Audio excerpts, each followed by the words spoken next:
Hello students. Last class में हम लोग मैट्रिक्सेस क्या होती है और मैट्रिक्सेस के टाइप्स पढ़े थे। एक बार जस्ट हम रिकॉल कर ले कि हम लोग सबसे पहले रो कॉलम क्या होता है ये पढ़े थे। मैट्रिक्स को कैसे हम लोग रो और कॉलम में रिप्रेजेंट करते हैं ये पढ़े थे। उसके बाद हम लोग पोजीशन कैसे हम लोग कोई एलिमेंट का पोजीशनिंग करते हैं। जैसे कि यहाँ पे एक एग्जांपल ले ले कि ये आपका A12 है, मतलब कि ये फर्स्ट रो, जैसे कि A12 है मतलब ये जो पहला वाला है वो आपका रो शो करता है और ये जो 2 है वो आपका कॉलम शो करता है कि ये फर्स्ट रो और सेकंड कॉलम का एलिमेंट है। उसके बाद नेक्स्ट अगर हम लोग देखे थे कि ऑर्डर और साइज़ क्या होता है, तो हम लोग सबसे पहले क्या लिखते हैं, हम लोग ऑर्डर लिखते हैं और साइज़ लिखते हैं। यहाँ पे सबसे पहले रो जो है वो रो इनटू कॉलम को अगर लिखने को ही हम लोग ऑर्डर और साइज़ कहते हैं। जैसे ये जो मैट्रिक्स है वो मेरा 2x3 का है। नेक्स्ट है अलजेब्रा ऑफ मैट्रिक्सेस में हम लोग मैट्रिक्स एडिशन सब्ट्रैक्शन देखे थे। उसके बाद मल्टीप्लिकेशन के लिए थोड़ा सा एक प्रॉपर्टी आपको ध्यान में रखना होता है कि रो और कॉलम ऐसे मल्टीप्लाई होकर यहाँ पे सम अप हो जाता है। जैसे कि फॉर एग्जांपल अगर हम यहाँ पे दें, जैसे कि यहाँ पे 1 0 1 है और 2 1 0 है, ठीक है, और इसको हमको मल्टीप्लाई करना है 1 0 0 से और 0 2 1 से। इसको मल्टीप्लाई करेंगे तो दिस एंड दिस मल्टीप्लाई करेंगे तो देखो 1 इंटू 1 क्या होगा 1, फिर 0 इंटू 0 0 तो प्लस 0 लिखेंगे, फिर ये 1 इंटू 0 क्या हो जाएगा 0 तो प्लस 0 लिखेंगे। Similarly this multiply with this and we will write hair.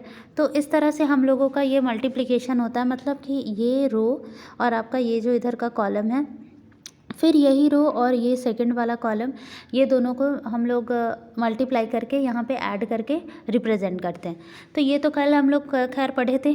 Equalities of a matrix में भी हम लोग पढ़े थे कि इक्वालिटी तब होगा जब सारा एलिमेंट्स जो है वो सेम होगा, मतलब ये सारे एलिमेंट्स एक दूसरे के सेम होंगे तभी वो इक्वल कहलाते हैं। स्पेशल टाइप्स ऑफ मैट्रिक्सेस में हम लोग row matrix, column matrix, rectangular matrix, square matrix, triangular matrix, हाँ ट्रायंगुलर और लोअर ट्रायंगुलर में एक बार फिर से देख लेते हैं। Upper triangular, lower triangular. Upper triangular वैसे मैट्रिक्सेस को कहते हैं जिनका नीचे का मतलब डायगोनल के नीचे का एलिमेंट्स जो होता है वो क्या होता है 0 होता है। मतलब कि a square matrix in which all elements below diagonal are 0। अगर डायगोनल के बिलो का जो मैट्रिक्स का जो एलिमेंट्स है वो 0 हो तो उसे हम लोग अपर ट्रायंगुलर कहते हैं। लोअर ट्रायंगुलर किसे कहते हैं कि डायगोनल के ऊपर का जो एलिमेंट्स है वो अगर 0 हो तो उसे हम लोग लोअर ट्रायंगुलर कहते हैं। डायगोनल मैट्रिक्स आपका ये अगर सारा एलिमेंट्स आपका 0 है, सिर्फ डायगोनल एलिमेंट्स में कोई एलिमेंट्स है लाइक 2 1 0 है, तो ये हमारा डायगोनल मैट्रिक्स कहलाएगा। इसको हम लोग रिप्रेजेंट इस तरह से करते थे। नेक्स्ट है हमारा स्केलर मैट्रिक्स। अगर आपके डायगोनल एलिमेंट सारे इक्वल हो गए, ये है आपका डायगोनल एलिमेंट और सारे डायगोनल एलिमेंट आपके इक्वल हैं, तो वो हमारे स्केलर मैट्रिक्स कहलाएंगे। आइडेंटिटी मैट्रिक्स देखो क्या होता है, अगर वो भी एक तरह का स्केलर ही मैट्रिक्स है, लेकिन उसके सारे एलिमेंट्स जैसे कि स्केलर मैट्रिक्स में 2 3 4 कुछ भी हो सकता है, लेकिन आइडेंटिटी मैट्रिक्स में हमारा क्या होता है 1 1 1 ही सिर्फ होता है। नल मैट्रिक्स, अगर सारे एलिमेंट्स 0 हो जाए तो नल मैट्रिक्स हम लोग कल देखे थे। मेन इंपॉर्टेंट यहाँ से था कि ऑर्थोगोनल मैट्रिक्स क्या होता है कि बी का ट्रांसपोज अगर बी के मल्टीप्लाइड बाई बी और B into B transpose is equal to I, अगर ये आ जाए, ये प्रॉपर्टी को अगर शो कर दे, ये वाला प्रॉपर्टी को अगर शो कर दे तो उसे हम लोग ऑर्थोगोनल मैट्रिक्स कहते हैं। तो इस एग्जांपल को कल हम आप लोगों को बोले थे कि ये एग्जांपल एक बार आप लोग सॉल्व करके देखना कि वेदर इट सेटिस्फाई दिस और नॉट। फिर आपका ट्रांसपोज ऑफ अ कॉन्जुगेट, आप ट्रांसपोज एंड कॉन्जुगेट मैट्रिक्स आप लोग सबको ही जानते हो। ट्रांसपोज का मतलब क्या होता है कि रो और कॉलम का इंटरचेंज करना, रो और कॉलम को आपस में क्या करना इंटरचेंज करना। और कॉन्जुगेट ट्रांसपोज जनरली वैसे मैट्रिक्सेस में यूज़ होते हैं जहाँ पर हमारे कैसे हों ये आपका आयोटा वहाँ जहाँ पे मेंशन्ड हो। जैसे ये आपका ट्रांसपोज है और ये आपका conjugate transpose of a matrix. तो let A B a square matrix, then transpose of A is obtained by interchanging rows and column. Okay, if A is equal to this and A transpose is this, means जब आपका A अगर m cross n है तो transpose n cross m होगा। Next है for example, जैसे कि यहाँ पे भी एक एग्जांपल दिया हुआ है कि 3 क्रॉस 2 है तो 2 क्रॉस 3 आपका ए का ट्रांसपोज होगा। सो ये सब हम लोग कर लिए थे। कॉन्जुगेट में भी हम लोग पढ़े थे कि क्या करना होता है, सबसे पहले आपको आई के पहले का जो सिंबल है उसको चेंज करना होता है। अगर प्लस है तो उसे माइनस करो, माइनस है तो प्लस करो, और उसके बाद उसका ट्रांसपोज निकाल दो, तो उसको हम लोग ट्रांसपोज कॉन्जुगेट कहते थे। ये सारी कुछ प्रॉपर्टीज़ थी जो ट्रांसपोज और कॉन्जुगेट ट्रांसपोज सेटिस्फाई करते हैं। सिमेट्रिक मैट्रिक्स क्या होता था, ये हम लोग पढ़े थे कि अगर ए का ट्रांसपोज ए के बराबर हो तो हम लोग उसको सिमेट्रिक मैट्रिक्स कहते हैं। और स्क्यू सिमेट्रिक मैट्रिक्स किसे कहते हैं, अगर ए का ट्रांसपोज माइनस ऑफ ए के बराबर हो तो वो हमारा स्क्यू सिमेट्रिक मैट्रिक्स कहलाता है। उसका एक एग्जाम्पल यहाँ पे दिया हुआ है, तो एग्जाम्पल को भी आप लोगों को ध्यान में रखना है। हर्मिशियन मैट्रिक्स के बारे में भी हम लोग कल पढ़े थे कि ए का अगर ट्रांसपोज कॉन्जुगेट ए के बराबर हो और तो हम लोग उसको हर्मिशियन मैट्रिक्स कहते हैं। और अगर ए का ट्रांसपोज, ए का जो आपका ट्रांसपोज कॉन्जुगेट अगर माइनस ए के बराबर हो तो उसे हम लोग स्क्यू हर्मिशियन मैट्रिक्स कहते हैं। तो यहाँ पे जो आपका दिया हुआ है, एक मिनट आप देख लो कि यहाँ पे हम लोग क्या समझाना चाह रहे हैं। कि यहाँ पे देखो आपका ए आई जे, ठीक है, इज इक्वल टू ए आई जे, तो ट्रांसपोज हो रहा है मतलब कि ए जे आई तो होगा ही, लेकिन साथ में ऊपर में एक कॉन्जुगेट का सिंबल है, मतलब कि अगर आई है तो उसका सिंबल आपको चेंज करना है, ठीक है। अगर मान लो कि हमारा आई इक्वल टू जे हुआ तो मतलब ए आई आई इज इक्वल टू ए आई आई का ट्रांसपोज। चलो हम लोग ए आई आई को ए प्लस आई बी मान लिए, तो ए प्लस आई बी जो है वो ए आई बी का, ए प्लस आई बी का ट्रांसपोज नहीं, कॉन्जुगेट। तो यहाँ पे कॉन्जुगेट का मतलब क्या हो गया, आप लोग पढ़े होगे कॉम्प्लेक्स नंबर में कि कॉन्जुगेट का मतलब क्या होता है कि A I B is equal to A minus I B, ठीक है। तो ये वाला पार्ट और ये वाला पार्ट आपका कैंसिल हो गया, तो यहाँ पे कैंसिल नहीं हुआ, सॉरी, ये ए और ए कैंसिल हो गया, तो यहाँ पे 2IB हमारा क्या हो गया, 0 हो गया। तो इस तरह से B भी हमारा क्या हो गया, इक्वल टू 0 हो गया। तो यहाँ पर जब भी आपका हर्मिशियन मैट्रिक्स जो है उसे हम लोग कहते हैं जिसका ए का जो ट्रांसपोज कॉन्जुगेट होता है वो अगर ए के बराबर हो तो हम लोग उसको क्या कहते हैं, हर्मिशियन मैट्रिक्स कहते हैं। तो यहाँ पे कहने का मतलब है कि हर्मिशियन मैट्रिक्स के ऑल डायगोनल एलिमेंट्स जो होते हैं वो रियल नंबर होते हैं, क्योंकि देखो यहाँ पे बी आपका 0 आ गया, और अगर मान लो कि a प्लस आई बी कोई कॉम्प्लेक्स नंबर है और उसमें आपका b जो है वो 0 के बराबर है, मतलब कि आपका जो जिसके वजह से वो कॉम्प्लेक्स नंबर बन रहा है वो वाला पार्ट ही तो 0 है, वो तो प्योरली रियल हो गया, क्योंकि इमेजनरी पार्ट जो है उसका वो 0 हो गया। तो अब तो वो प्योरली रियल हो गया, मतलब a सिर्फ है, a का वैल्यू कुछ भी हो सकता है, b वाला पार्ट तो 0 है, तो ये प्योरली रियल हो गया। मतलब कि अगर आपका ए आई आई जो है, ए आई आई अगर हर्मिशियन मैट्रिक्स है तो ए आई आई जो है मतलब कि ए का जो मतलब जो डायगोनल एलिमेंट होगा A22, A33, A11, ये सारे एलिमेंट्स आपके कैसे होंगे, रियल नंबर होंगे। तो ये बहुत इंपॉर्टेंट प्रॉपर्टी होता है कि अगर आपका हर्मिशियन मैट्रिक्स है तो डायगोनल एलिमेंट्स आपका क्या होता है, रियल नंबर होता है। हर्मिशियन ही मैट्रिक्स को हम लोग सेल्फ एडजॉइंट मैट्रिक्स भी कहते हैं, ये हम लोग कल पढ़े थे। स्क्यू हर्मिशियन मैट्रिक्स देखो क्या होता है, स्क्यू हर्मिशियन मैट्रिक्स अगर ए का कॉन्जुगेट ट्रांसपोज जो है वो माइनस ए के बराबर हो तो उसमें हम लोग उसको क्या कहते हैं। तो देखो अगर ए आई जे है, उसका हम लोग चूँकि ट्रांसपोज निकाल रहे हैं तो ए जे आई तो होगा ही, और माइनस ऐसे ट्रांसपोज लिख दिया और यहाँ पे एक माइनस भी कर दिया।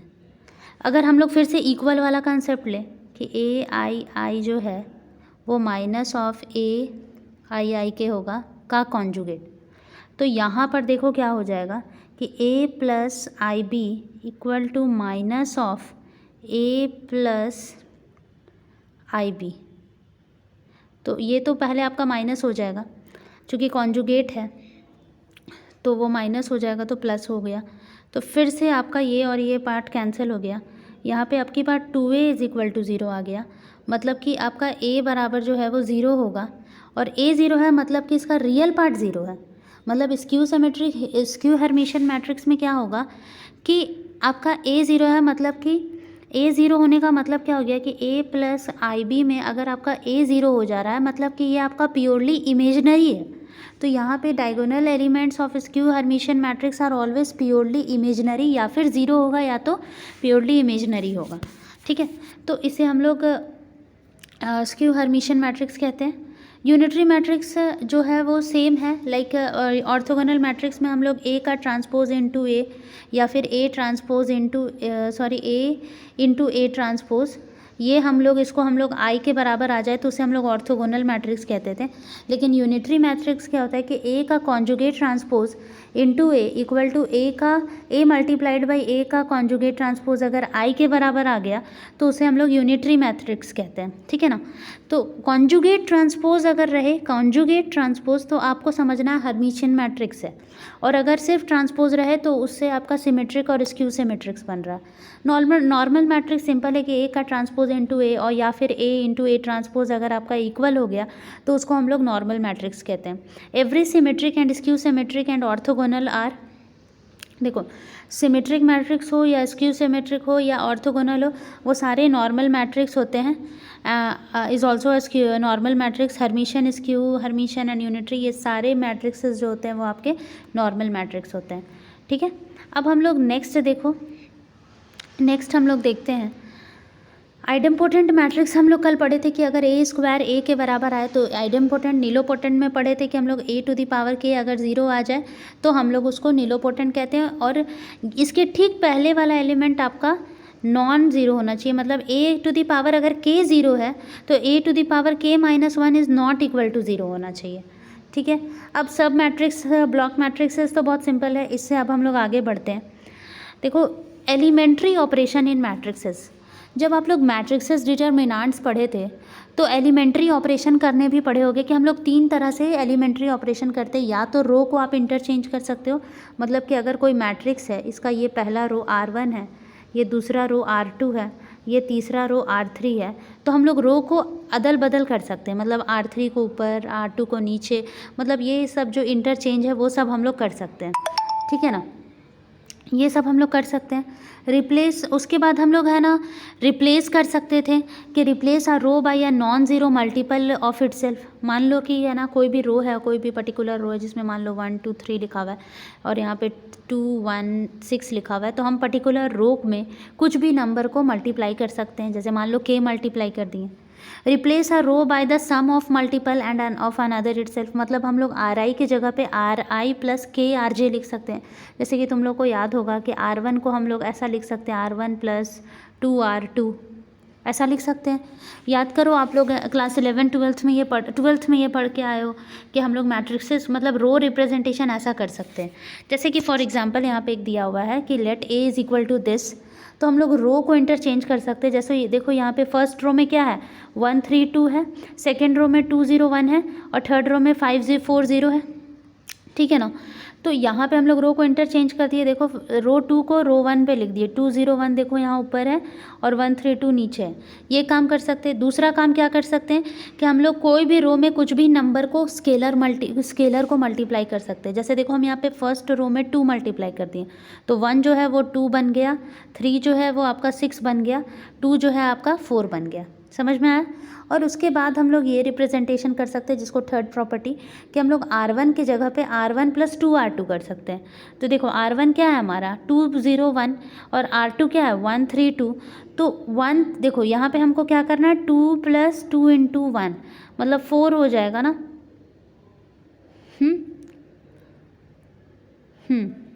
क्योंकि R1 की जगह पे आपको क्या करना है R1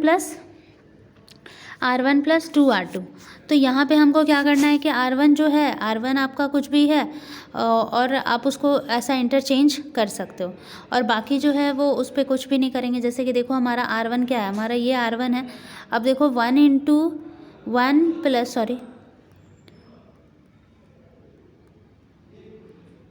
तो ये आपका 5 हो जाएगा। फिर देखो यहाँ पे 3 है तो 3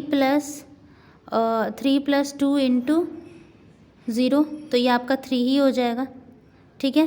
फिर 2 है तो 2 प्लस 2 इंटू 1 मतलब कि 4 हो जाएगा, तो यहाँ पे 4 लिखा हुआ है।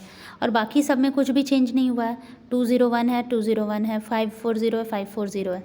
अब उसके बाद देखो नेक्स्ट परमुटेशन मैट्रिक्स क्या होता है। परमुटेशन मैट्रिक्स क्या होता है थोड़ा ध्यान से समझना कि a permutation matrix is a square matrix obtained by changing the rows of the identity matrix. The process of changing the rows in the is called a permutation of rows. तो देखो पहली बात तो परमुटेशन मैट्रिक्स होने के लिए identity matrix होना चाहिए। जैसे कि देखो हमारा कैसा होगा, क्या बोल रहा है permutation matrix is a square matrix obtained by changing the rows of the identity matrix. Identity matrix के रोज़ को अगर हम चेंज कर दिए तो वो हमारा परमुटेशन मैट्रिक्स कहलाएगा। जैसे कि permutation is a way of arranging given numbers. For example 1 2 3 है तो उसको हम लोग 6 तरीके से कर सकते हैं। जैसे मान लो कि हम यहाँ पे एक आइडेंटिटी मैट्रिक्स 1 0 0 0 1 0 0 0 1 ऐसा बना है। अब हम लोग देखो, ये मान लो कि ये मेरा पहला रो है, ये हमारा दूसरा रो है और ये हमारा तीसरा रो है। तो हम लोग इसको आपस में इंटरचेंज कर सकते हैं। कैसे कर सकते हैं? 0 0 1 यहाँ लिख दिए, 1 0 0 यहाँ लिख दिए, 0 1 0 ऐसे लिख दिए। तो ये आपका परमुटेशन मैट्रिक्स है। सिमिलरली 1 2 3 ये तुम्हारा 3 और 2 रो को आपस में एक्सचेंज कर सकते हो, 2 1 3 2 3 1 3 1 2। मतलब ये इसका मतलब आपको ये समझना है कि हम लोग रो को चेंज कर रहे हैं। एक्चुअल में आपका क्या होता है? 1 0 0 0 1 0 0 0 1 ये होता है। ये आपका रिप्रेजेंट कर रहा है 1, ये आपका रिप्रेजेंट कर रहा है 2 और ये वाला जो रो है वो रिप्रेजेंट कर रहा है 3।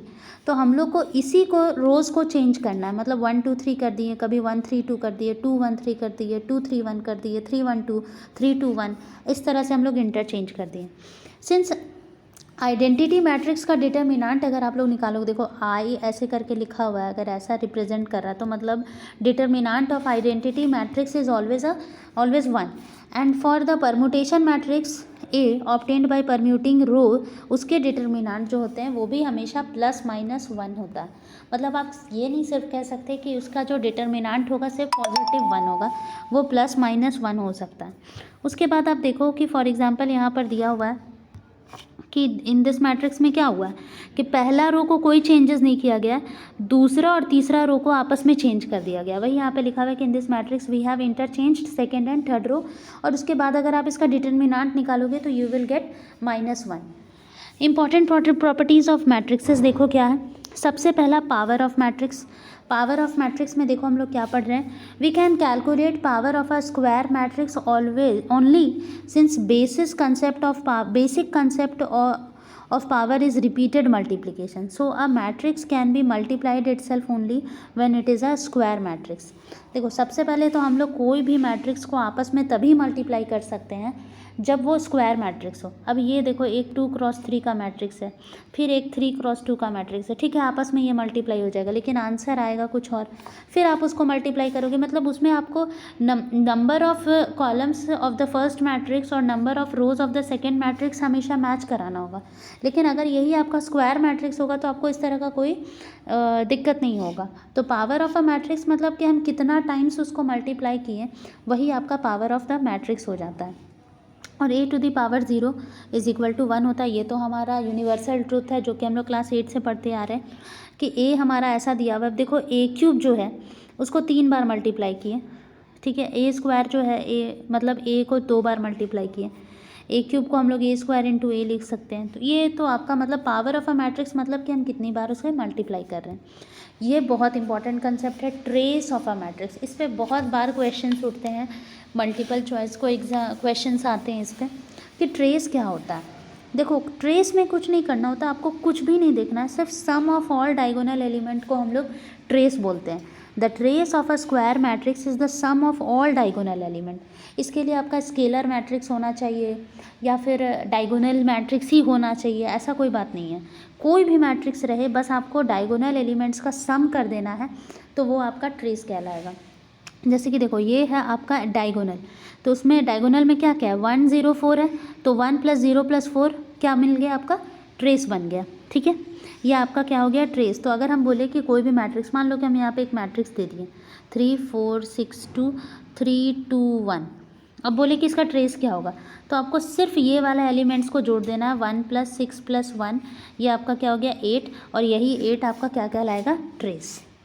अब फिर आप लोग देखो कि ट्रेस में भी बहुत सारे प्रॉपर्टीज़ हैं कि ए और बी का ट्रेस, दो अलग अलग मैट्रिक्स है ए और बी, और दोनों का सम करके हम ट्रेस निकालें, या फिर ए का अलग से ट्रेस निकालो और बी का अलग से ट्रेस निकाल के सम कर दो, बात बराबर है। ए बी का ट्रेस जो होगा वो बी ए के ट्रेस के बराबर होगा। ए का ट्रांसपोज का ट्रेस जो होगा वो ए के ट्रेस के बराबर होगा। ट्रेस ऑफ के लो या फिर के × ट्रेस ऑफ ए लो, दोनों बात बराबर है, ठीक है। इसके बाद ये वाला प्रॉपर्टी है जो कि ये भी हम लोग पहले पढ़े हैं कि square matrix as a sum of, हम लोग कोई भी स्क्वायर मैट्रिक्स को सिमेट्रिक और स्क्यू सिमेट्रिक मैट्रिक्स के सम के फॉर्म में रिप्रेजेंट कर सकते हैं। जैसे कि देखो, हम लोग क्या जानते हैं कि ए प्लस ए का जो ट्रांसपोज होता है वो सिमेट्रिक होता है, और ए माइनस ए ट्रांसपोज जो होता है वो स्क्यू सिमेट्रिक्स होता है। ठीक है ना, ये प्रॉपर्टी आपको ध्यान में रखना होगा कि ए प्लस ए का जो ट्रांसपोज होता है वो सिमेट्रिक होता है, ये हम लोग पहले भी पढ़े। और ए माइनस ए का जो ट्रांसपोज होता है वो आपका स्क्यू सिमेट्रिक्स होता है। ठीक है, तो अगर हम लोग देखो यहाँ पे, अगर हम लोग ए प्लस ए का ट्रांसपोज करें, ठीक है, देखो ध्यान से, ए प्लस ए का ट्रांसपोज करेंगे तो ये जो ट्रांसपोज है वो पहले इस ए के पास जाएगा तो ए ट्रांसपोज बन जाएगा, और यहाँ पे फिर से जाएगा तो ए ट्रांसपोज का ट्रांसपोज बन जाएगा। ए ट्रांसपोज का ट्रांसपोज मेरा क्या कहलाएगा, ए। ठीक है, तो ये क्या बन गया, A transpose plus A, which is equal to, जो कि किसके बराबर है, ए प्लस ए ट्रांसपोज का। तो इस तरह से हम लोगों को क्या मिला कि ए प्लस ए का ट्रांसपोज का होल ट्रांसपोज ए प्लस ए का ट्रांसपोज होता है। ठीक है, मतलब कि हेंस ए प्लस ए का ट्रांसपोज भी सिमेट्रिक मैट्रिक्स है। देखो जैसे कि अभी हम लोग क्या किए, यहाँ पे फिर से ध्यान से देखो कि ए का ट्रांसपोज ए के बराबर होता है किस में, सिमेट्रिक मैट्रिक्स में। अगर हम ये ले लें कि ए प्लस ए का ट्रांसपोज का भी होल ट्रांसपोज अगर किसके बराबर आ जाए, ए प्लस ए के ट्रांसपोज के, इसका मतलब ये भी मेरा क्या है, सिमेट्रिक है। तो जब हम लोग इसको कैलकुलेट किए कि ए का ट्रांसपोज प्लस ए ट्रांसपोज का होल ट्रांसपोज, तो ये भी मेरा ए ट्रांसपोज प्लस ए आ गया, which is equal to this. तो मतलब कि ये वाला जो पार्ट है मेरा वो भी क्या होगा, सिमेट्रिक मैट्रिक्स होगा। सिमिलरली अगर हम लोग ए माइनस ए का ट्रांसपोज निकालें, देखो ए माइनस ए का ट्रांसपोज का होल ट्रांसपोज करेंगे तो देखो क्या होगा, ये हो जाएगा ए का transpose minus of A transpose का ट्रांसपोज। ठीक है, तो ये ए का ट्रांसपोज माइनस ए आएगा। तो यहाँ पे हम लोगों को अगर इसके बराबर लिखने के लिए माइनस कॉमन लेंगे तो ये मेरा ए माइनस ए का ट्रांसपोज हो जाएगा। तो देखो ये माइनस का फ़र्क आया, मतलब ये जो है, मतलब कहने का मतलब है कि ए माइनस ए का ट्रांसपोज का होल ट्रांसपोज जो है वो माइनस ऑफ ए माइनस ए के ट्रांसपोज के बराबर है। तो जब भी कोई भी चीज़ का ए का ट्रांसपोज अगर माइनस ऑफ ए के बराबर होता है तो हम लोग उसको स्क्यू सिमेट्रिक मैट्रिक्स कहते हैं। तो ये हमारा कैसा मैट्रिक्स बन जाएगा, स्क्यू सिमेट्रिक मैट्रिक्स। तो यहाँ तक हम लोग समझ गए कि क्यों हम लोग ये वाला जो पार्ट है उसको सिमेट्रिक और इसको हम लोग स्क्यू सिमेट्रिक्स लिखें। तो चलो ये आपका तो स्क्यू हो गया। अब देखो हम लोग क्या करें कि कोई भी स्क्वायर मैट्रिक्स को हम लोग सम ऑफ सिमेट्रिक और स्क्यू सिमेट्रिक के फॉर्म में लिख सकते हैं। तो ए को क्या आप हाफ इंटू ए प्लस ए का ट्रांसपोज प्लस हाफ इंटू ए माइनस ए का ट्रांसपोज लिख सकते हो, बताओ।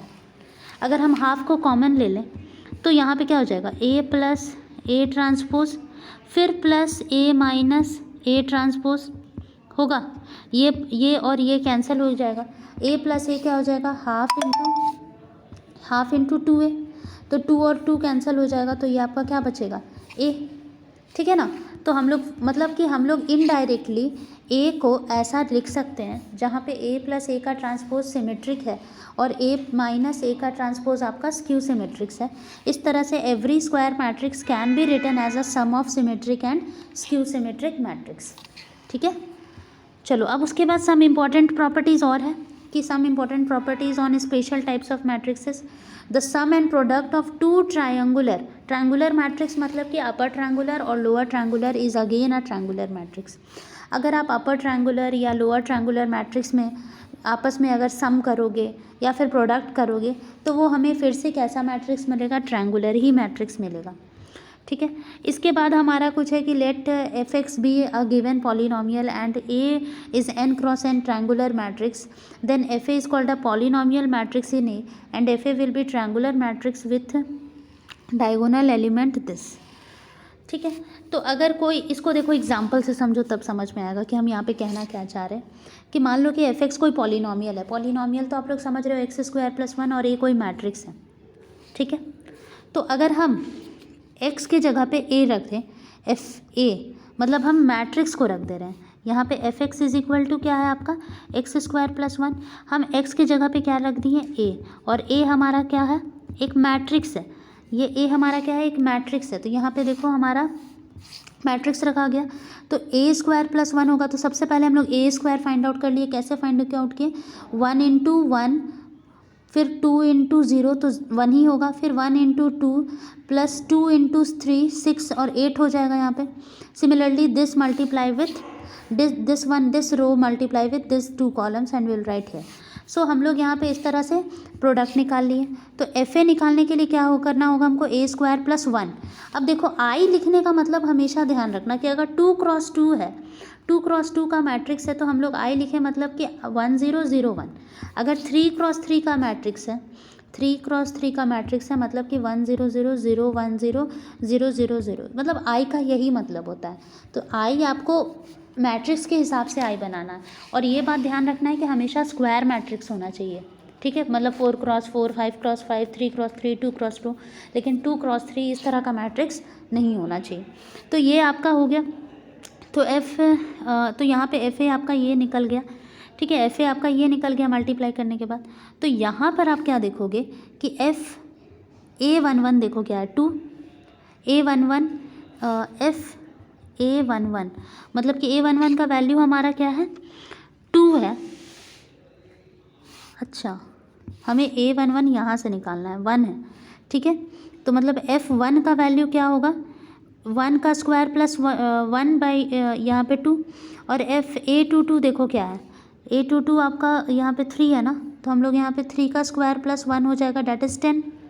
तो 2 + 10 आपका क्या है, 12 आया। और diagonal element of F A भी क्या है, 2, और प्लस 2 10 12 ही है। समझ में आया हम क्या कहना चाह रहे थे। देखो फिर से बता रहे कि एफ एक्स है, एफ एक्स बराबर एक्स स्क्वायर प्लस 1 है। अगर हम एक्स के जगह पे क्या रख दें, 2, तो मेरा 2 का स्क्वायर प्लस 1 होगा, विच इज़ इक्वल टू 5, ठीक है। अगर हम एफ ए के जगह पे क्या रख दें, F1 रख दें, तो 1 रखेंगे तो 1 का स्क्वायर प्लस 1 मतलब कि 2 आएगा। और f के जगह पे अगर हम यहाँ पे क्या रख दें, एक और क्या रखा हुआ है, 3 रख देंगे तो 3 का स्क्वायर प्लस 1 आएगा, मतलब कि 10 आ जाएगा, ठीक है ना। F11 और F3 तो ये आया। चलो तो हम लोग है ना डायरेक्टली यहाँ से ये सब पुट करके डायगोनल एलिमेंट 2 और 10 निकाल सकते थे, लेकिन हम लोग एफ ए का निकाले। अगर हम f के जगह पे a पुट करके भी अगर डायगोनल एलिमेंट निकालें तो हमारा 2 और 10 मतलब कि 12 ही आया, ठीक है। तो वही यहाँ पे कहने का मतलब है कि अगर एफ एक्स आपका पॉलिनोमियल है and a is n cross n triangular matrix है। देखो ये आपका ट्रायंगुलर मैट्रिक्स है। क्यों है ट्रायंगुलर, क्योंकि डायगोनल के नीचे का एलिमेंट 0 है, तो ये अपर ट्रायंगुलर मैट्रिक्स है, ठीक है।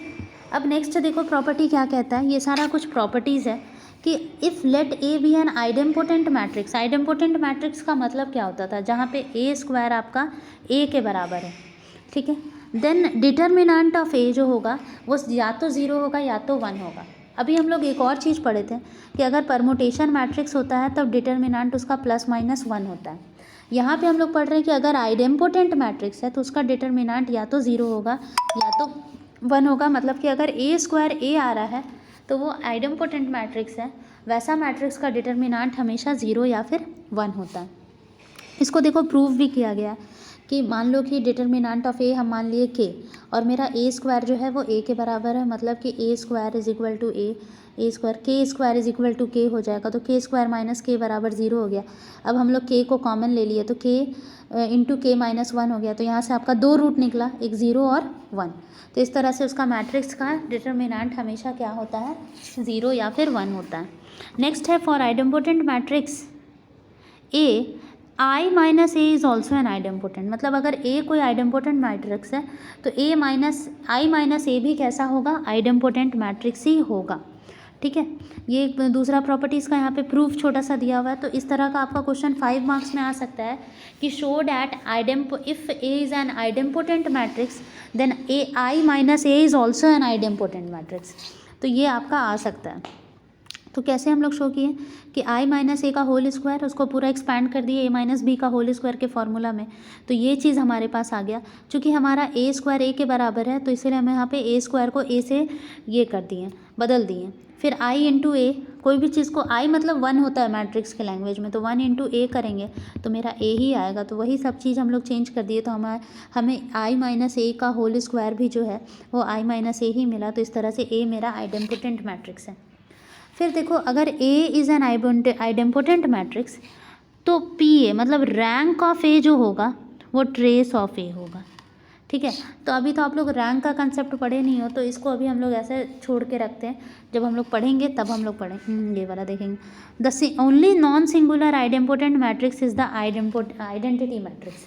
नॉन सिंगुलर, देखो सिंगुलर मैट्रिक्स वो होता है जिसका डिटर्मिनेंट आपका 0 आ जाए, और नॉन सिंगुलर का मतलब जिसका डिटर्मिनेंट आपका 0 के अलावा कुछ भी आ जाए, मतलब माइनस आए प्लस आए उससे मतलब नहीं है।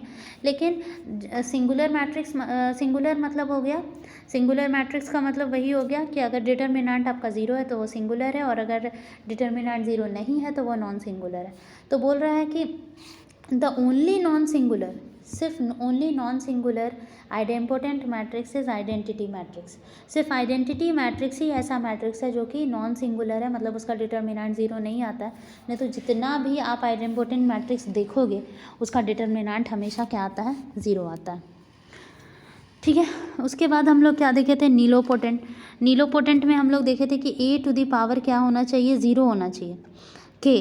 लेकिन अगर ठीक उसके ठीक पहले का अगर हम करें, मतलब के माइनस 1 कर दे तो वो 0 नहीं होना चाहिए। जैसे कि इसको आसान शब्दों में सोचो कि ए का क्यूब अगर 0 आ रहा है तो ए का स्क्वायर जो होना चाहिए वो 0 नहीं आना चाहिए। इसी टाइप के मैट्रिक्स को हम लोग क्या कहते हैं, नीलोपोटेंट मैट्रिक्स कहते हैं। ठीक है, तो if A is a strictly upper और ट्रायंगुलर और lower triangular matrix then for sure A is a nilpotent matrix.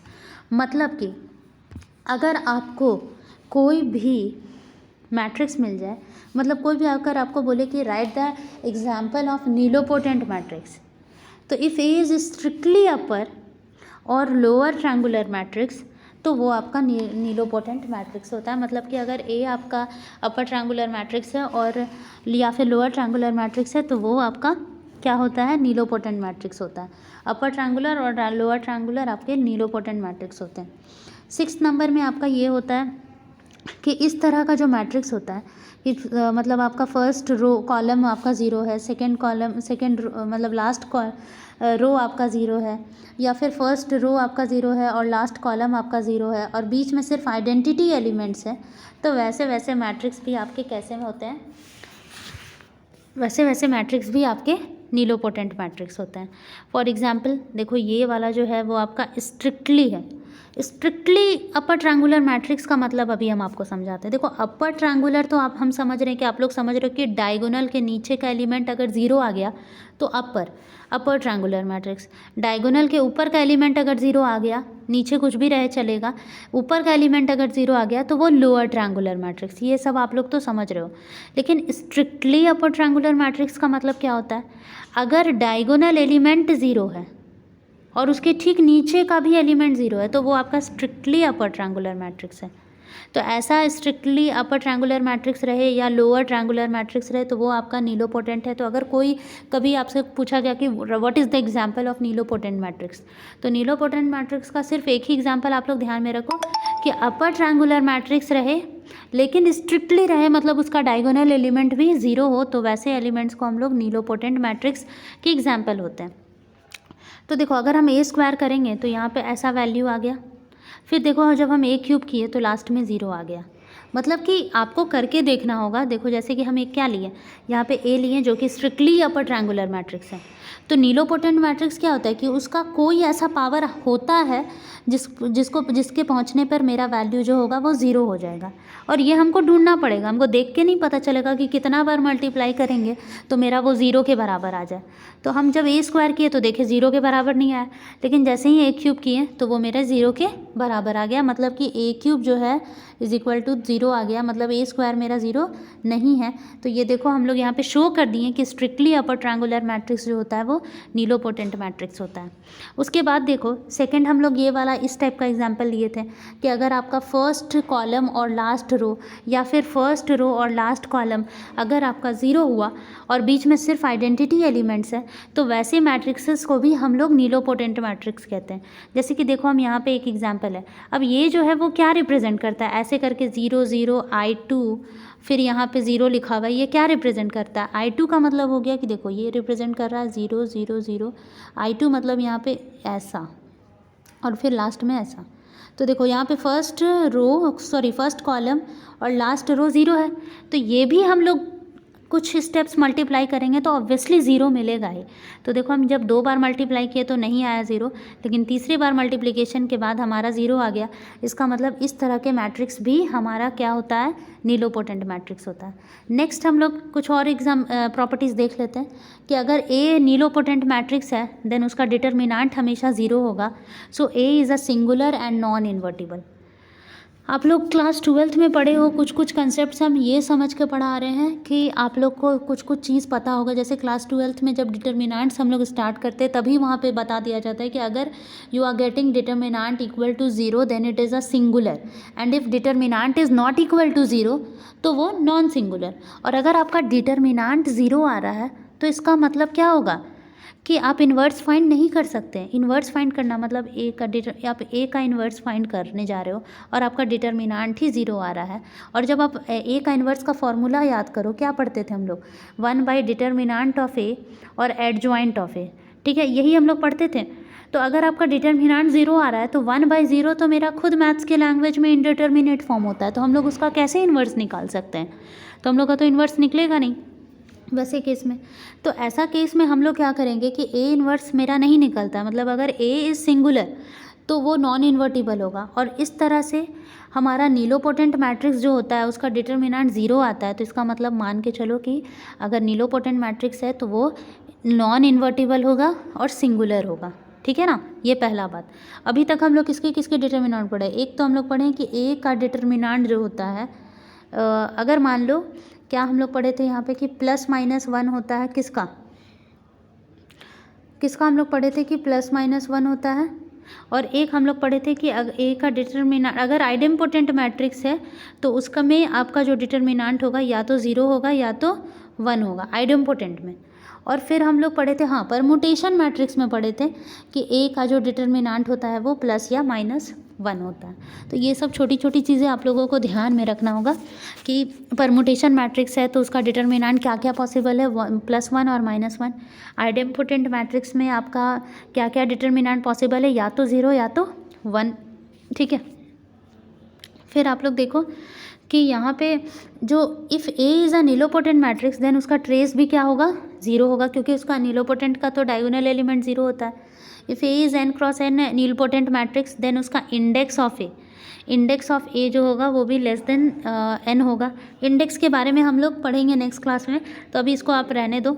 फिर उसके बाद है ना नीलोपोटेंट मैट्रिक्स में अगर ए है तो i + a always an invertible, ठीक है। खुद वो मैट्रिक्स तो इन्वर्टिबल नहीं है लेकिन i + a जो होता है वो इन्वर्टिबल होता है।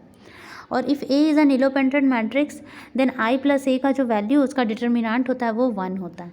तो हम लोग पढ़े भी थे कि सिर्फ आइडेंटिटी मैट्रिक्स ही ऐसा मैट्रिक्स है। यहाँ पे देखो हम लोग एक जगह पढ़े थे कि the only non singular idempotent matrix पढ़े थे कि वो आइडेंटिटी मैट्रिक्स है।